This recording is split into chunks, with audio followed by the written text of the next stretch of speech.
ಕರ್ನಾಟಕದ ರಾಜಕೀಯದಲ್ಲಿ ಒಂದು ರೀತಿ ಭೂಕಂಪ ಉಂಟಾಗಿದೆ.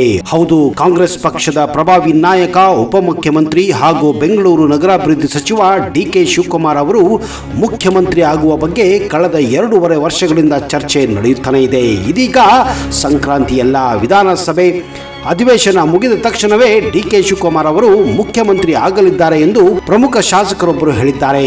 ಹೌದು, ಕಾಂಗ್ರೆಸ್ನಲ್ಲಿ ಔತಣ ರಾಜಕೀಯ ನಡೆಯುತ್ತಾನೆ ಇದೆ. ಈ ನಡುವೆ ಸಿದ್ದರಾಮಯ್ಯ ಬಣ ಹಾಗೂ ಡಿ.ಕೆ. ಬಣ ರಿಸಾರ್ಟ್ ಪಾಲಿಟಿಕ್ಸ್ ಹಾಗೂ ಡಿನ್ನರ್ ಪಾಲಿಟಿಕ್ಸ್ ನಡುವೆ ರಾಜ್ಯದ ಜನತೆಯನ್ನೇ ಮರೆತು ಬಿಟ್ಟಿದ್ದಾರೆ. ಆದರೂ ಕೂಡ ಡಿ.ಕೆ. ಶಿವಕುಮಾರ್ ಅವರು ಶೀಘ್ರ ಮುಖ್ಯಮಂತ್ರಿ ಆಗಲಿದ್ದಾರೆ ಎಂದು ಡಿ.ಕೆ. ಶಿವಕುಮಾರ್ ಅವರ ಆಪ್ತ ಶಾಸಕ ಹೇಳಿಕೊಂಡಿದ್ದಾರೆ. ಇತ್ತೀಚೆಗಷ್ಟೇ ಮುಖ್ಯಮಂತ್ರಿಯವರ ಪುತ್ರ ವಿಧಾನ ಪರಿಷತ್ ಸದಸ್ಯ ಯತೀಂದ್ರ ಸಿದ್ದರಾಮಯ್ಯ ಅವರು ಮುಖ್ಯಮಂತ್ರಿಯಾಗಿ 5 ವರ್ಷ ಆಡಳಿತ ನಡೆಸಲಿದ್ದಾರೆ ಎಂದು ಹೇಳಿದ ಬೆನ್ನಲ್ಲೇ ಕಾಂಗ್ರೆಸ್ ಬಣ ರಾಜಕೀಯ ಹೆಚ್ಚಾಗಿದೆ. ಗುರುವಾರ 55 ಜನ ಶಾಸಕರು ಊಟಕ್ಕೆ ಸೇರಿದ್ದರು. ಎಲ್ಲರೂ ಸೇರಿ ಊಟ ಮಾಡಿದ್ವಿ ಅಷ್ಟೇ. ನಮಗೆ ಡಿ.ಕೆ. ಶಿವಕುಮಾರ್ ಮುಖ್ಯಮಂತ್ರಿ ಆಗಬೇಕೆನ್ನುವ ಆಸೆ ಇದೆ, ಅವರು ಮುಖ್ಯಮಂತ್ರಿ ಆಗುತ್ತಾರೆ ಅಂತ ಡಿ.ಕೆ. ಬಣದ ಕೆಲವು ಶಾಸಕರು ಹೇಳಿಕೊಂಡಿದ್ದಾರೆ. ಒಂದು ಮಾಹಿತಿಯ ಪ್ರಕಾರ ಈ 55 ಶಾಸಕರು ಇದೇ ವಾರ ದೆಹಲಿಗೆ ಹೋಗಿ ಕಾಂಗ್ರೆಸ್ ಹೈಕಮಾಂಡ್ ಎದುರು ಪರೇಡ್ ಮಾಡಲಿದ್ದಾರೆ ಎನ್ನುವ ಮಾಹಿತಿ ಕೂಡ ಬಹಿರಂಗವಾಗಿದೆ. ಹಾಗಾದ್ರೆ ದಿನದಿಂದ ದಿನಕ್ಕೆ ಡಿ.ಕೆ. ಶಿವಕುಮಾರ್ಗೆ ಎಂಎಲ್ಎಗಳ ಸಪೋರ್ಟ್ ಜಾಸ್ತಿ ಆಗುತ್ತಿರುವುದು ಕಂಡು ಸಿದ್ದರಾಮಯ್ಯ ಕಂಗಾಲಾಗಿ ಹೋಗಿದ್ದಾರೆ. ಒಬ್ಬ ವ್ಯಕ್ತಿ ಮುಖ್ಯಮಂತ್ರಿ ಆಗಬೇಕೆಂದ್ರೆ ಈ ಎಲ್ಲ ಎಂಎಲ್ಎಗಳ ಸಪೋರ್ಟ್ ಬೇಕೇ ಬೇಕು. ಬನ್ನಿ ಹಾಗಾದ್ರೆ ವಿಧಾನಸಭೆಯಲ್ಲಿ ಈ ರೀತಿ ಆಟ ಆಡುವ ಈ ಎಂಎಲ್ಎಗಳ ಇಂಚಿಂಚು ಮಾಹಿತಿಯನ್ನ ಪಡೆದುಕೊಳ್ಳೋಣ.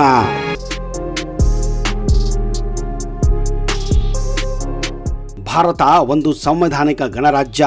ಇಲ್ಲಿ ಪ್ರಜಾಪ್ರಭುತ್ವದ ಮೂಲಭೂತ ಆಧಾರವು ಜನಪ್ರತಿನಿಧಿಗಳಾಗಿದ್ದಾರೆ ಮತ್ತು ಅದರಲ್ಲಿ ಅತ್ಯಂತ ನೇರವಾಗಿ ಜನರ ಸಂಪರ್ಕ ಹೊಂದಿರುವ ಸ್ಥಾನವೆಂದರೆ ಅದುವೇ ಎಂಎಲ್ಎ ಸ್ಥಾನವಾಗಿದೆ. ಅಂದ್ರೆ ವಿಧಾನಸಭಾ ಸದಸ್ಯರ ಸ್ಥಾನವಾಗಿದೆ.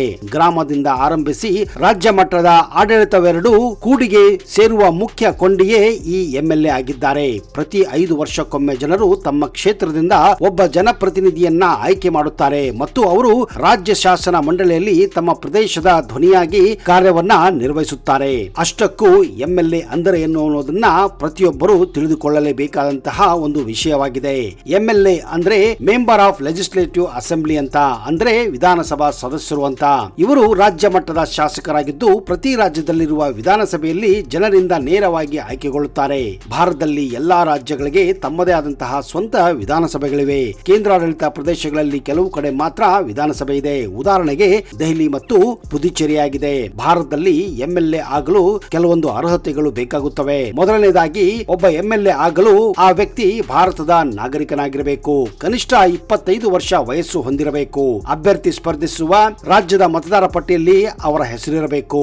ಅಭ್ಯರ್ಥಿ ಮಾನಸಿಕವಾಗಿ ಸೌಂಡ್ ಆಗಿರಬೇಕು, ಅಂದ್ರೆ ಸ್ಥಿರವಾಗಿರಬೇಕು. ದಿವಾಳಿ ಆಗಿರಬಾರದು. ಚುನಾವಣೆಗೆ ನಿಲ್ಲಲು ಕಾನೂನು ಮೂಲಕ ಅಪರಾಧಿಯಾಗಿ ತೀರ್ಪಾಗಿರಬಾರದು. ತನಿಖೆ ಎಫ್ಐಆರ್ ಇದ್ದರೂ ಆ ವ್ಯಕ್ತಿ ಎಂಎಲ್ಎ ಎಲೆಕ್ಷನ್ಗೆ ನಿಲ್ಲಬಹುದಾಗಿದೆ.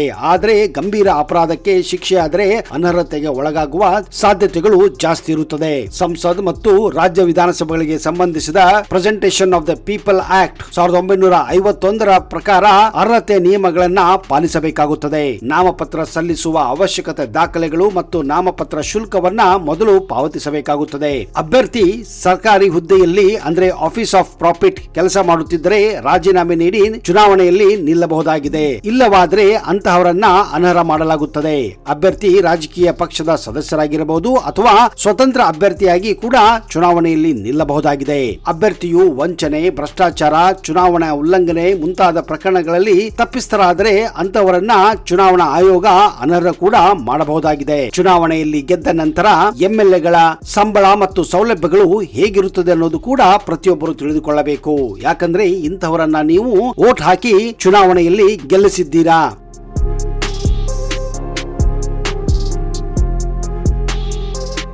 ಎಂಎಲ್ಎ ಸಂಬಳ ಮತ್ತು ಸೌಲಭ್ಯ ಪ್ರತಿ ರಾಜ್ಯದಲ್ಲಿ ಬೇರೆ ಬೇರೆ ಆಗಿರುತ್ತದೆ ಮತ್ತು ವಿಚ್ಛಿನ್ನವಾಗಿರುತ್ತದೆ. ಕರ್ನಾಟಕದಲ್ಲಿಯೂ ಕೂಡ ಎಂಎಲ್ಎಗಳಿಗೆ ಹಲವಾರು ಸೌಲಭ್ಯಗಳಿಗೆ ತಿಂಗಳಿಗೆ ಸುಮಾರು 2.5 ಲಕ್ಷವರೆಗೂ ಸಂಬಳ ಇರುತ್ತದೆ. ಸರ್ಕಾರಿ ವಾಹನ ಅಥವಾ ಪ್ರಯಾಣ ಭತ್ಯೆ ಇರುತ್ತದೆ. ಸರ್ಕಾರಿ ಮನೆ ಇರುತ್ತದೆ. ಸಹಾಯಕನ ನೇಮಕ್ಕೆ ತುಟ್ಟಿ ಭತ್ಯೆ ಇರುತ್ತದೆ. ಚಿಕಿತ್ಸಾ ಭತ್ಯೆ ಇರುತ್ತದೆ. ಜೀವನ ಪೂರ್ತಿ ಪೆನ್ಷನ್ ಕೂಡ ಸಿಗುತ್ತದೆ. ನೀವು ಒಂದು ಬಾರಿ ಎಂಎಲ್ಎ ಆದರೂ ಕೂಡ ನೀವು ಜೀವನ ಪೂರ್ತಿ ಪೆನ್ಷನ್ ಅನ್ನ ಅಂದ್ರೆ ಪಿಂಚಣಿಯನ್ನ ಪಡೆಯಬಹುದಾಗಿದೆ. ನೋಡಿದಿರ ಇಲ್ಲ. ಒಂದು ಬಾರಿ MLA ಆದ್ರೆ ಲೈಫ್ ಲಾಂಗ್ ಒಂದು ರೀತಿ ಅವರು ಕೂಡ ಸರ್ಕಾರಿ ನೌಕರರ ಹಾಗೆ ತಮ್ಮ ಜೀವನ ಪೂರ್ತಿ ಪಿಂಚಣಿಯನ್ನ ಪಡೆಯಬಹುದಂತಹ ಅವಕಾಶಗಳು ಕೂಡ ಇವೆ. ಯಾಕೆ ನೀವು ಕೂಡ MLA ಆಗಲು ಟ್ರೈ ಮಾಡಬಾರದು ಸ್ನೇಹಿತರೆ? ಅಷ್ಟಕ್ಕೂ MLA ಮತ್ತು MP ನಡುವೆ ಏನು ವ್ಯತ್ಯಾಸ ಅಂತ ಹಲವಾರು ಜನರಿಗೆ ಗೊತ್ತಿಲ್ಲ. MLA ರಾಜ್ಯ ಮಟ್ಟದಲ್ಲಿದ್ದರೆ MP ಅಂದ್ರೆ ಮೆಂಬರ್ ಆಫ್ ಪಾರ್ಲಿಮೆಂಟ್ ರಾಷ್ಟ್ರ ಮಟ್ಟದಲ್ಲಿ ಇರುತ್ತಾರೆ. ಇವರ ಸಭೆಗಳು ಬೇರೆ ಬೇರೆ ಆಗಿರುತ್ತದೆ. MLA ವಿಧಾನಸಭೆಗೆ ಆಯ್ಕೆ ಆದರೆ MP ಲೋಕಸಭೆಗೆ ಅಥವಾ ರಾಜ್ಯಸಭೆಗೆ ಆಯ್ಕೆ ಆಗುತ್ತಾರೆ. ಇವರ ಮುಖ್ಯ ಕಾರ್ಯ ರಾಜ್ಯದಲ್ಲಿ ಕಾನೂನನ್ನ ಸ್ಥಾಪನೆ ಮಾಡುವುದು ಹಾಗೂ ಅವುಗಳನ್ನ ಪರಿಷ್ಕರಣೆ ಮಾಡುವುದು. ಅದೇ ರೀತಿ MP ದೇಶದ ಕಾನೂನನ್ನ ತಯಾರಿಸುವಲ್ಲಿ ಭಾಗಿಯಾಗಿರುತ್ತಾರೆ. ಈಗ ನಾವು MLAಗಳ ಮುಖ್ಯ ಕರ್ತವ್ಯ ಏನು ಅಂತ ನೋಡೋಣ.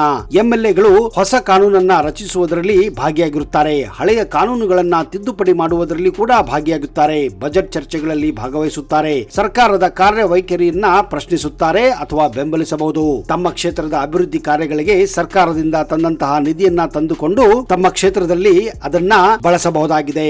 ಇಲಾಖೆಗಳಿಂದ ಕಾರ್ಯಗಳು ಸರಿಯಾಗಿ ನಡೆಯುತ್ತಿದೆಯೋ ಇಲ್ಲವೋ ಅನ್ನೋದನ್ನ ಗಮನಿಸಬೇಕಾಗುತ್ತದೆ. ಜನಪ್ರತಿನಿಧಿಯಾಗಿ ಇಲಾಖೆಯ ಅಧಿಕಾರಿಗಳ ಜೊತೆ ಸಂಯೋಜನೆ ಮಾಡಿ ತಮ್ಮ ಕ್ಷೇತ್ರದ ಅಭಿವೃದ್ಧಿಗೆ ಏನು ಮಾಡಬೇಕೆನ್ನುವುದನ್ನ ದುಡಿಯಬೇಕಾಗುತ್ತದೆ. ಜನರ ಸಮಸ್ಯೆಗಳನ್ನ ತಿಳಿದುಕೊಳ್ಳಬೇಕಾಗುತ್ತದೆ. ಕ್ಷೇತ್ರದ ನೀರು, ರಸ್ತೆ, ವಿದ್ಯುತ್, ಶಿಕ್ಷಣ, ಆರೋಗ್ಯ ಸಮಸ್ಯೆಗಳ ಪರಿಹಾರಕ್ಕೆ ಮುಂಚೂಣಿಯಲ್ಲಿ ನಿಂತು ಕೆಲಸವನ್ನ ಮಾಡಬೇಕಾಗುತ್ತದೆ. ಕ್ಷೇತ್ರದ ಅಭಿವೃದ್ಧಿ ನಿಧಿಯನ್ನ ಅಂದ್ರೆ MLA ಫಂಡ್ ಅನ್ನ ಸರಿಯಾಗಿ ಬಳಕೆ ಮಾಡಬೇಕಾಗುತ್ತದೆ. ಆದ್ರೆ ದುರಾದೃಷ್ಟ, ಒಂದು ಸಾರಿ MLA ಆದಂತಹ ಹಲವಾರು MLAಗಳು ಬೆಂಗಳೂರಿನಲ್ಲಿ ಹೋಗಿ ಭವ್ಯ ಬಂಗಲೆಗಳನ್ನ ಕಟ್ಟಿಕೊಂಡು MLA ಫಂಡ್ ನಿಂದಲೇ ದೊಡ್ಡ ದೊಡ್ಡ ಅಪಾರ್ಟ್ಮೆಂಟ್ ಗಳನ್ನ ಪಡೆದುಕೊಂಡು ಆರಾಮವಾಗಿ ವಾಸಿಸುತ್ತಿರುವುದು ಇತ್ತೀಚೆಗೆ ನಾವು ನೋಡಿದ್ದೇವೆ. ಒಂದು ಸಾರಿ ಅವರು MLA ಆದಮೇಲೆ ಅವರು ತಮ್ಮ ಕ್ಷೇತ್ರಕ್ಕೆ ವಾಪಸ್ಸು ಬರೋದೇ ಮತ್ತೆ ಇಲೆಕ್ಷನ್ ಟೈಮ್ಗೆ ದುಡ್ಡನ್ನ ಕೊಟ್ಟು ನಿಮ್ಮ ಓಟುಗಳನ್ನ ಖರೀದಿ ಮಾಡಿಕೊಂಡು ಮತ್ತೆ ವಾಪಸ್ಸು ಹೋಗಿ ರಾಜಧಾನಿ ಬೆಂಗಳೂರಿನಲ್ಲಿ ವಿಲ್ಲಾಗಳಲ್ಲಿ, ಬಂಗ್ಲೋಗಳಲ್ಲಿ ಮಜಾ ಮಾಡಿಕೊಂಡು ಕಾರಿನಲ್ಲಿ ಓಡಾಡಿಕೊಂಡು ಮಜವಾಗಿರ್ತಾರೆ.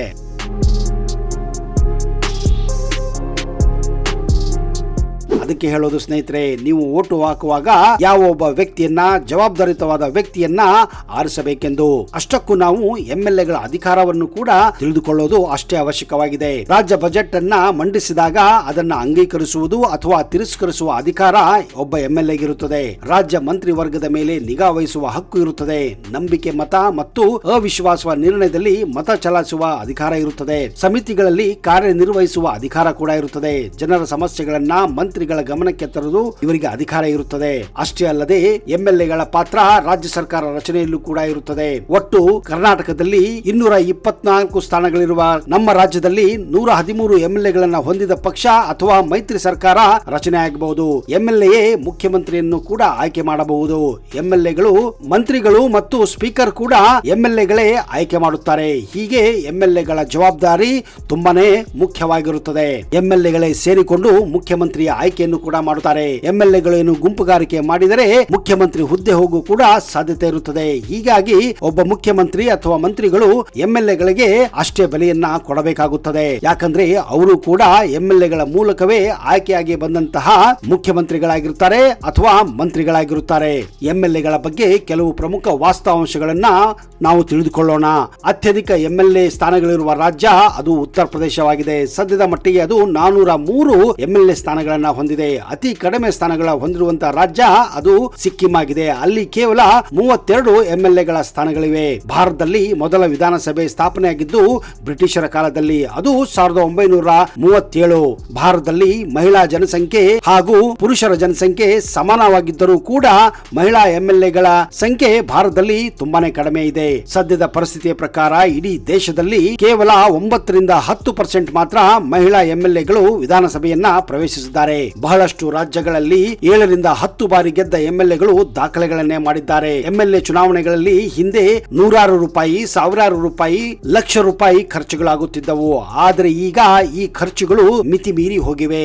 50 ಕೋಟಿ, 60 ಕೋಟಿ, 100 ಕೋಟಿ ಹೀಗೆ MLAಗಳು ತಮ್ಮ ಕ್ಷೇತ್ರದಲ್ಲಿ MLA ಆಗಲು ಚುನಾವಣೆ ಸಂದರ್ಭದಲ್ಲಿ ಅಷ್ಟು ದುಡ್ಡುಗಳನ್ನ ಖರ್ಚು ಮಾಡುತ್ತಿದ್ದಾರೆ. ನಿಜಕ್ಕೂ ಇದು ಆಶ್ಚರ್ಯವೇ ಅನ್ನಬಹುದು.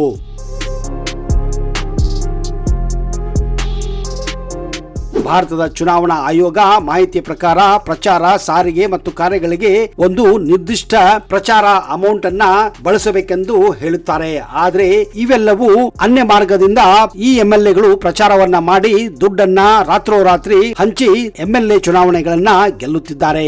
ಈ ಎಂಎಲ್ಎಗಳಿಂದ ಕಾರ್ಯಕ್ಷಮತೆ ಮತ್ತು ಜನರ ನಿರೀಕ್ಷೆಗಳು ಕೂಡ ತುಂಬಾನೇ ಆಗಿರುತ್ತದೆ. ಒಬ್ಬ ಎಂಎಲ್ಎ ಇಂದ ಜನರು ತಮ್ಮ ಕ್ಷೇತ್ರದಲ್ಲಿ ರಸ್ತೆಗಳು ಉತ್ತಮವಾಗಿರಬೇಕು, ಕುಡಿಯುವ ನೀರಿನ ವ್ಯವಸ್ಥೆ ಚೆನ್ನಾಗಿರಬೇಕು, ಆಸ್ಪತ್ರೆಗಳು ಉತ್ತಮವಾಗಿ ಕಾರ್ಯವನ್ನ ನಿರ್ವಹಿಸಬೇಕು, ಶಾಲೆಗಳ ಗುಣಮಟ್ಟ ಸುಧಾರಣೆ ಆಗಬೇಕು, ಗ್ರಾಮ ಮತ್ತು ನಗರ ಪ್ರದೇಶಗಳಲ್ಲಿ ಅಭಿವೃದ್ಧಿ ಆಗಬೇಕು, ಜನರಿಗೆ ಸುಲಭವಾಗಿ ಕಾಣಿಸಿಕೊಳ್ಳುವ ಒಬ್ಬ ಎಂಎಲ್ಎ ಆಗಿರಬೇಕೆಂದು ಬಯಸುತ್ತಾರೆ. ಆದ್ರೆ ದುರಾದೃಷ್ಟ, ನಾನು ಹೇಳಿದ ಹಾಗೆ ಎಂಎಲ್ಎಗಳು ಇವತ್ತು ಸ್ಟಾರುಗಳಾಗಿ ಮೆರೆಯುತ್ತಿದ್ದಾರೆ, ಆಕಾಶದಲ್ಲಿ ಮಿನುಗುತ್ತಿದ್ದಾರೆ. ಯಾರ ಕೈಗೂ ಕೂಡ ಸಿಗದೇ ಇರೋದು ನಿಜಕ್ಕೂ ದುರಾದೃಷ್ಟ. ಸಿಕ್ಕರು ಕೂಡ ಅಹಂಕಾರದ ಮಾತುಗಳನ್ನ ಆಡಿ ಜನರನ್ನ ದೂರಿಗೆ ಆಟುವುದೇ ಇವರ ಕೆಲಸವಾಗಿದೆ. ನಿಜ ಹೇಳಬೇಕೆಂದ್ರೆ ಬಹುತೇಕ ಎಂಎಲ್ಎಗಳು ತಮ್ಮ ಕ್ಷೇತ್ರಗಳಲ್ಲಿ ಕಚೇರಿಯನ್ನ ಭೇಟಿ ಕೊಡಬೇಕು. ವಾರದಲ್ಲಿ 2 ರಿಂದ 3 ಬಾರಿ ಮುಕ್ತವಾಗಿ ಜನರ ಜೊತೆ ಸಭೆಯನ್ನ ಮಾಡಬೇಕಾಗುತ್ತದೆ. ಅಧಿಕಾರಿಗಳಿಂದ ಸಭೆ ಮಾಡಬೇಕು, ಜನರ ಅರ್ಜಿಗಳನ್ನ ಸ್ವೀಕರಿಸಬೇಕು. ಆದ್ರೆ ಇವೆಲ್ಲವೂ ಕರ್ನಾಟಕ ರಾಜ್ಯದಲ್ಲಿ ಕೆಲವೊಬ್ಬ ಎಂಎಲ್ಎಗಳು ಮಾತ್ರ ಮಾಡುತ್ತಿರುವುದು ದುರಾದೃಷ್ಟ. ಬಾಕಿಯವರು ಫಾರಿನ್ ಟ್ರಿಪ್ ಗಳನ್ನ ಹೊಡೆಯುತ್ತಾ ಮಕ್ಕಳೊಂದಿಗೆ, ಫ್ಯಾಮಿಲಿಯೊಂದಿಗೆ ಸರ್ಕಾರಿ ದುಡ್ಡಿನಿಂದ ಮಜಾ ಮಾಡುತ್ತಿರುವುದು ದುರಾದೃಷ್ಟ. ಹೌದು ಸ್ನೇಹಿತರೆ, ಎಂಎಲ್ಎಗಳ ಪರಿಸ್ಥಿತಿ ಇವತ್ತು ರಾಜ್ಯದಲ್ಲಿ ಈ ಮಟ್ಟಕ್ಕೆ ಇಳಿದಿದೆ ಅನ್ನೋದು ನಿಜಕ್ಕೂ ಬೇಜಾರು ತರುವಂತಹ ವಿಷಯವಾಗಿದೆ. ಸ್ನೇಹಿತರೆ, ಈ ವಿಡಿಯೋ ನೋಡಿದ ನಂತರ ನಿಮ್ಮ ಎಂಎಲ್ಎಗಳ ಬಗ್ಗೆ ನಿಮ್ಮ ಅನುಭವವನ್ನ, ನಿಮ್ಮ ಅನಿಸಿಕೆಯನ್ನ ದಯವಿಟ್ಟು ಕಮೆಂಟ್ ಬಾಕ್ಸ್ ಅಲ್ಲಿ ಹಾಕಿ.